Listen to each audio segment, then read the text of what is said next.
Bismillahirrahmanirrahim. Qala al-mu'allif rahimahumullah wa nafa'ahum min ulumihi darin fid dunya wal akhirah. Bismillahirrahmanirrahim. Kemarin kita menjelaskan tentang najis. Najis itu ada 3 perkara.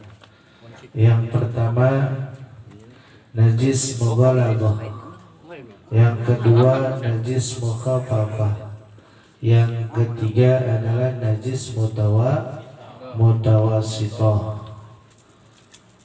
Kemudian najis mughaladzah itu seperti apa? Al-mughalladzatu najasatul kalbi wal khinzir. Najis mughaladzah itu adalah seperti apa? Anjing dan babi. Wa far'i ahadihima, atau anak daripada anjing dan babi itu najis menurut umatnya Sayyidina Muhammad sallallahu alaihi wasallam, ataupun anak salah satu daripada anjing dan babi itu najisnya najis mughaladzah, ya. Jadi kita jangan sampai umat Islam itu, masya Allah ya, sekarang lagi ngetren ya, dengan keindahan zaman kita terbawa arus sampai masya Allah luar biasa banyak sekarang orang Islam yang miara anjing karena bagus katanya bulunya, ya binatangnya baik, masya Allah. Jadi jangan sampai, karena menurut hukum Islam, hukum syariat Islam, bahwa anjing dan babi itu adalah najis mughaladzah, najis yang sangat luar biasa, ya. Najis mughaladzah au far'i ahadihima, atau anak keturunan daripada anjing dan babi, ya. Bentang-bentang anaknya lucu, anak anjingnya lucu, apalagi anak babi, masya Allah, ya. Sekarang lagi ngetren umat Islam banyak yang melihara anjing, padahal sudah jelas anjing dan babi itu adalah najis mughaladzah. Yang selanjutnya wal mukhafafatu, yang kedua adalah najis mukhafafah, baulus sabiyil ladzi lam yut'am ghairal laban wala yablugil haulain. Yang kedua adalah najis mukhafafah. Najis mukhafafah ini enggak terlalu berat, ya. Seperti mana contohnya baulus sabi. Baulus sabi itu adalah anak laki-laki alladzi lam yut'am, yang belum makan apa-apa, ya. Cuma zaman sekarang mah anak bayi baru 3 hari aja udah dikasih, ya, udah dikasih makan. Apalagi sekarang ada namanya bubur bayi, ya enggak? Ya, ini mah yang sama sekali belum makan, ya. Ghairul laban, hanya minum air susu ibunya doang, hanya bisa netek doang, belum dikasih apa-apa, ya. Itu air kencing laki-laki, anak bayi laki-laki nih, ya, bukan perempuan. Anak bayi yang baru lahir, yang itu laki-laki, ya, yang belum minum yang belum makan apa-apa, itu adalah najisnya. Misalkan dia kencing atau buang air, itu najisnya najis mukhafafah, enteng najisnya, hanya bisa dibersihkan dengan air dong, dilap, ya. Walaupun kita kena najisnya itu nggak berat, ya. Walaupun kita mau sholat kena air di di kain, ya cukup dengan dibasahin sama air, ya nggak berat. Tapi kalau anak bayi perempuan itu najis, ya najis, ya. Jadi mukhafafah. Yang selanjutnya wal mutawassitatu. Yang ketiga adalah najis mutawassithah. Sairun najasati, sisa daripada najis mughalazah dan najis mukhafafah, kesananya najis mutawassithah. Mutawassithah itu banyak nanti, ada terbagi dua bagian. Najis mutawassithah ainiyah, ada najis mutawassithah hukmiyah. Itu ada terbagi dua lagi nanti mutawassithah, ya. Tuh. Selanjutnya paslun, bermula ini suatu pasal. Al-mughallazatu tathuru. Adapun najis mughalazah itu bisa suci, bisa bersih, bisa gasalatin, dengan 7 basuhan, ba'da izalati ainiha, sampai bersihnya ihdahunna biturabin, yang terakhirnya harus dengan tanah debu atau dengan lumpur.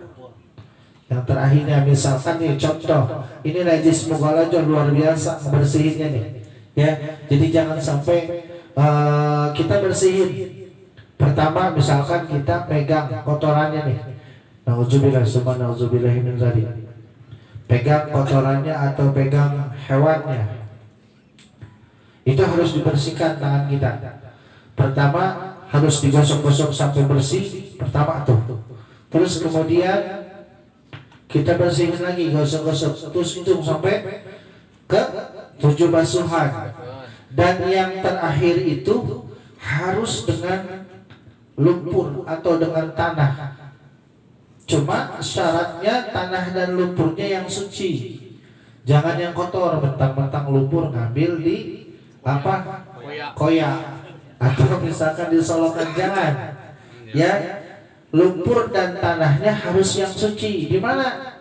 Cariin yang kira-kira yang jauh daripada kotoran atau yang jauh daripada najis. Lumpur atau tanah. Ya, ini masya Allah luar biasa ini najis. Ya, saking berat-beratnya menurut syariat.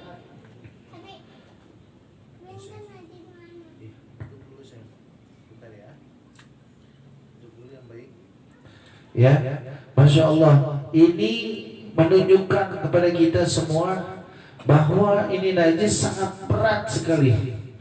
Jangan coba-coba kita untuk megang, apalagi masya Allah miara.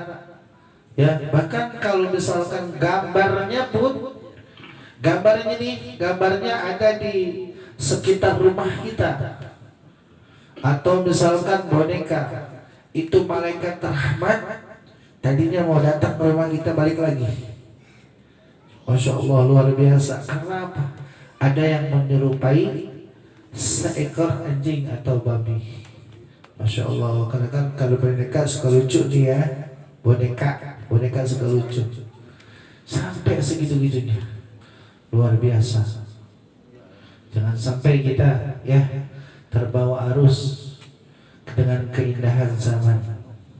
Ya. Yang ketujuhnya ini harus dibasuh dengan tanah debu, ya, biturabin. Biturabin itu tanah debu yang sangat suci, yang belum pernah ya keinjak sama ayam atau yang lainnya, ya. Paham? Insyaallah ya, itu najis mughalazah. Wal mukhafafatu tathuru bi rasyil ma'i 'alaiha. ma'al ghalabati wa izalati ainiha. Ya. Yang selanjutnya yang tadi apa? Najis mukhaffafah itu bisa suci dengan menyiramkan air doang. Misalkan ya ada di kaki kita nih air kencingnya, kita lagi gendong bayi kita, ya, kemudian dia pipis atau kencing, ya, cukup kita semprot dengan air doang. Alaiha ma'aghalabati, ya, harus kita sampai ratain tuh kaki kitanya. Kalau misalkan di kaki, kalau di tangan, terus jangan sampai wa izalati ainiha, sampai hilang najisnya tersebut, cukup dengan air doang, ya. Itu cuman cara membersihkannya kita harus diusap juga, jangan sampai najisnya itu masih nempel, ya. Ini najis mukhaffafah.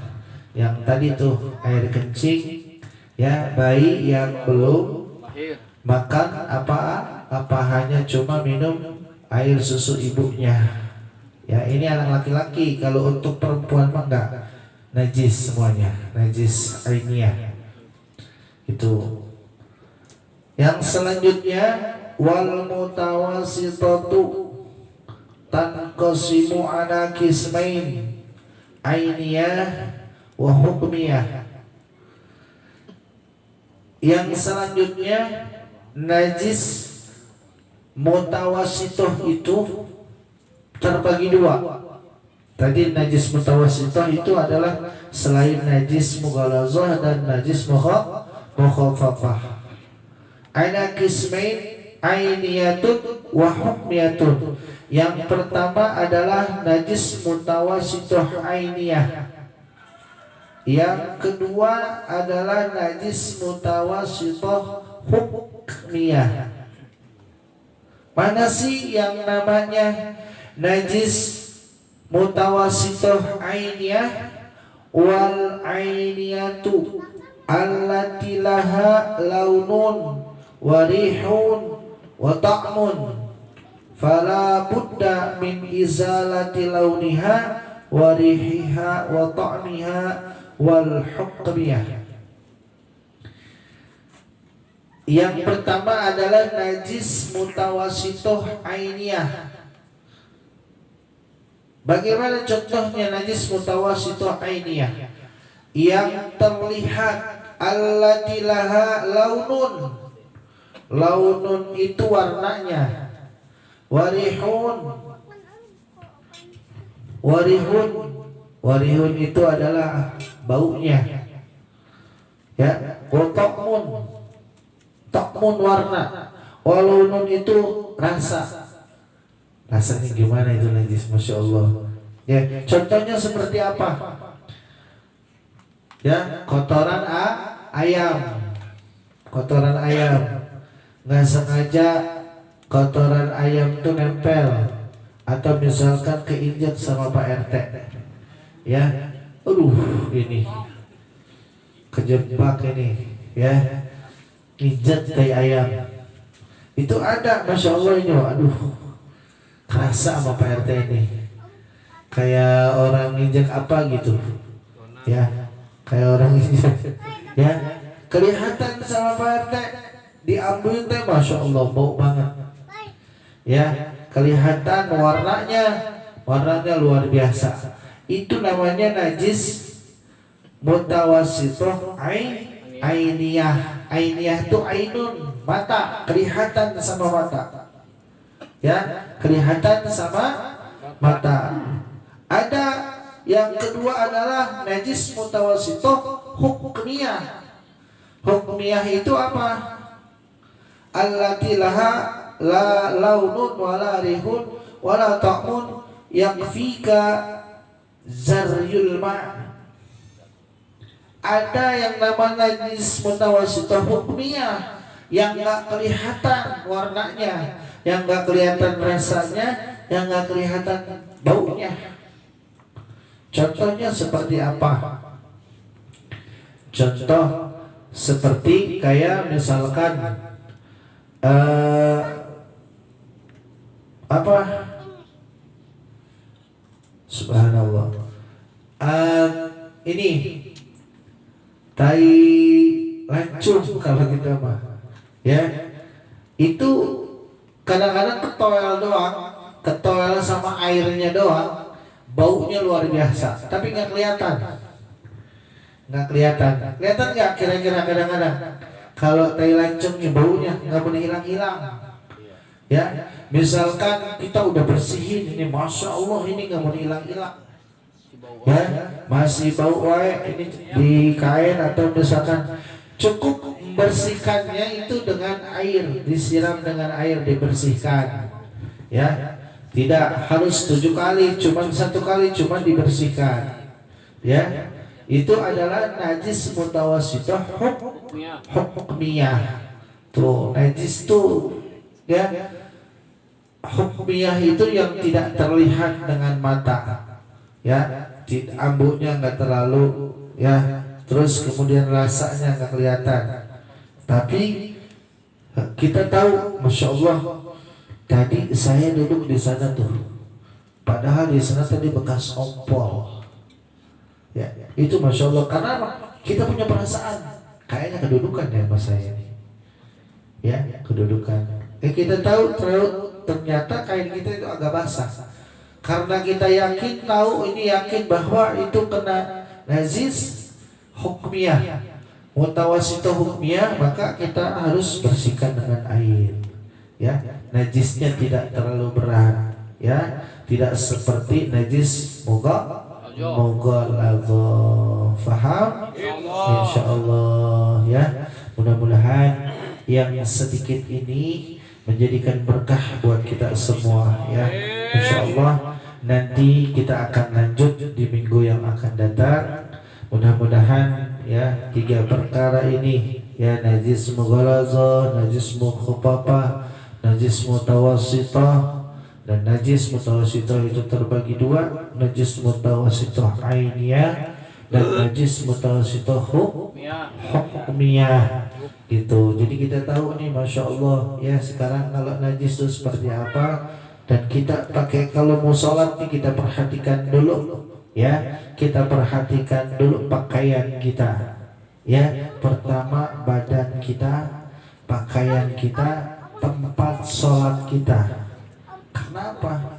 Kita mau berhadapan dengan Allah Subhanahu wa ta'ala. Jangankan itu, kalau kita mau kondangan, kira-kira kita pakai pakaiannya bekas kita kerja di sawah, pakainya pada kotor, pada sobek, kemudian celana pendek pada kotor, kira-kira yang punya hajat mau nerima nggak? Nggak, pasti sekali nerima nggak? Masya Allah, ini orang nggak kira-kira. Ya, begitu juga Allah Subhanahu wa ta'ala. Ya, kita mau berhadapan dengan Allah, kita harus rapihin dulu pakaian kita. Ya, kita harus rapihin pakaian kita dengan ya hati-hati. Ini najis atau enggak? Jangan sampai tidur itu, main itu, sholat itu jangan. Kalau bisa mah sholat mah harus kita pisahin ya, harus yang istimewa di hadapan Allah, itu harus istimewa karena kita ya mau berhadapan dengan Allah Subhanahu wa ta'ala. Jangankan itu, kita mau ketemu Pak Lurah juga pakaiannya harus rapi. Masa kita mau ketemu Allah pakaiannya asal-asalan ya? Ini kita yang menciptakan diri kita ini ya. Sesungguhnya Rasulullah SAW cinta dengan keindahan, cinta sama yang wangi-wangi, pakai wangi-wangian, pakai sorban. Ustaz, saya mah takut disangka Ustaz. Jangan malu pakai sorban, karena sorban ini nih semua baju pakai peci semua kita niatkan untuk ibadah pada Allah Subhanahu wa ta'ala, dan mereka nanti akan menjadikan saksi di yaumil qiyamah. Amin ya Allah ya Rabbal alamin. Jadi saksi nih. Kalau misalkan sorban ini kita lihat pakai dangdut, nonton dangdut, nanti jadi saksi. Saya dulu pernah sama Bang Daud dipakai nonton dangdut. Mereka berbicara nih nanti Di yaumil kiamah sorban ini akan berbicara. Makanya yang punya sorban di rumah pakai karena apa? Kita niatkan mudah-mudahan menjadi saksi nanti di yaumil kiamah. Amin ya Allah ya Rabbal alamin. Karena kita Masya Allah ibadah kita juga belum sempurna, sedikit banget sempurnanya. Ya, udah mana rukunnya, sujudnya, yang lainnya, rukun fi'li, qauli. Ya, ini masih luar biasa. Kita jauh banget, ya, jauh banget dengan harapan, ya, masuk surganya Allah Subhanahu Wa Taala. Tapi kita mempunyai harapan kepada Allah. Mudah-mudahan Allah ridho. Kita cari semua kebaikan. Kita cari keistiqomahan di jalan Allah. Dengan cara apa? Duduk di majelis ilmu. Dengan cara apa? Dengan cara ibadah. Pakaiannya yang bagus, ya, pakaiannya yang bagus, kainnya, bajunya yang bagus. Bukannya ria. Niatkan suatu saat nanti mudah-mudahan menjadi saksi di yaumil kiamah. Amin ya Allah ya Rabbal alamin. Biarin orang mau ngomong apa juga, biarin. Kita niatnya karena Allah, gitu. Ya, pengen disebut ustaz, biarin. Ya, lebih baik kita mengikuti orang-orang yang saleh daripada kita mengikuti orang-orang yang toleh. Orang yang toleh itu adalah orang yang bakal dimasukkan nerakanya Allah Subhanahu Wa Taala. Tapi orang yang saleh, orang yang saleh itu akan menyelamatkan kita. Ya, nanti kita akan dikumpulkan dengan orang-orang yang kita cintai. Kalau kita di dunianya mencintai orang-orang yang saleh, maka kita akan bertemu. Kayak misalkan ratib, kita baca zikir ahli kubur. Ahli kubur siapa? Nenek moyang kita, ya. Nenek moyang kita sebutkan satu persatu. Nenek moyang kita orang-orang soleh, Masya Allah, luar biasa. Kemudian ratib. Di dalam ratib ini ada pengarangnya. Pengarangnya itu bukan insinyur, bukan kepala sekolah, bukan lurah, bukan. Pengarangnya orang-orang soleh. Dan ratib ini bukan hanya di Sukadamai atau Situpete atau di RT 3 doang, tapi seluruh negara mengamalkan ratib tersebut. Ya, karena apa? Pengarangnya orang-orang yang soleh kita sebut. Kita cinta sama ratibnya, kita cinta sama lafadznya. Karena apa? Lafadznya mendekatkan diri kita kepada Allah. Ya, mendekatkan diri kita ingat sama Sayyidina Muhammad Sallallahu Alaihi Wasallam. Mudah-mudahan kita semua dijadikan umatnya Sayyidina Muhammad Sallallahu Alaihi Wasallam. Ya, malam hari ini kita ikhlaskan hati kita. Mudah-mudahan kita semua dijadikan umatnya yang selalu mengingat kepada Allah Subhanahu Wa Taala, mengingat atas dosa-dosa yang kita lakukan, dan mudah-mudahan kita tidak kembali kepada perbuatan kita yang dulu, perbuatan kita yang jelek. Marilah kita hilangkan perbuatan-perbuatan dengki, syirik dan yang lainnya. Hayo kita dekatkan diri kita kepada Allah Subhanahu Wa Taala. Malam hari ini adalah malam tanggal 9 bulan Dzulhijjah. Setiap doa, setiap ucapan yang kita ucapkan, Allah Subhanahu Wa Taala mendengarkannya. Amin ya Allah ya Rabbal alamin. Dari saya cukup sekian, kurang lebihnya mohon dibukakan pintu maaf yang sebesar-besarnya apabila yang saya sampaikan benar datangnya dari Allah, dan seandainya yang saya sampaikan kurang berkenan atau kurang difahami, saya mohon dibukakan pintu maaf karena murni dari kebodohan saya pribadi. Insyaallah malam hari ini untuk penutup doa akan dibacakan oleh Bapak Haji Qos Tafadhol alaihi sallu ala Muhammad.